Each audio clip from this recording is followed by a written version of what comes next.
Waqt li pajjiżi oħrajn qed jollu l-kontijiet tad-dawl jew iżidu it-taxxi, Gvern Laburista f'pajjiżna fil-budget għas-sena d-dieħla li se jiġi ppreżentat fl-aħħar ta' Ottubru li ġej se jkompli jinvesti fil-familji u n-negozji. Dan intqal mill-Prim Ministru u mexxej Laburista Robert Abela f'diskors li għamel waqt festa familja bit-tema niċċelebraw il-ġid għal Maltin imtella mill-Partit Laburista f'Kennedy Grove. U aħna minflok dak li qed jiġri barra fis-27 ta' Ottubru se naqsu l-pista tat-taxxi, se nkomplu nsaħħu Children's Allowance, se nkomplu nsaħħu żidiet fil-pensjonijiet, se nibqgħu nżommu l-kontijiet stabbli u ħankomplu ninvestu fikom u fin-negozji kollha.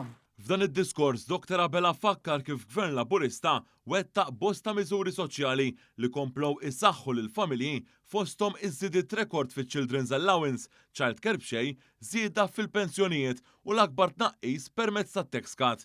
Il-Prim Ministru Robert Abela sostna li l-Gvern għaddej b'ħidma qawwija favuri iż-żamma tal-ordni. Hawnhekk Dr. Abela tenna li pajjiżna jilqa' lil kulħadd iżda kull min jiġi għandu jħares u jirrispetta l-liġijiet. F'dal-jiem kif tafu għaddej eżerċizzju kbir relatat maż-żamma tal-ordni madwar il-pajjiż biex min qiegħed f'pajjiżna b'mod illegali jew qed jagħmel xi illegalitajiet jiġi deportat. U min jaħseb li jista' jiġi f'pajjiżna u jikser il-liġijiet, le, ma jgħaddix lixxa.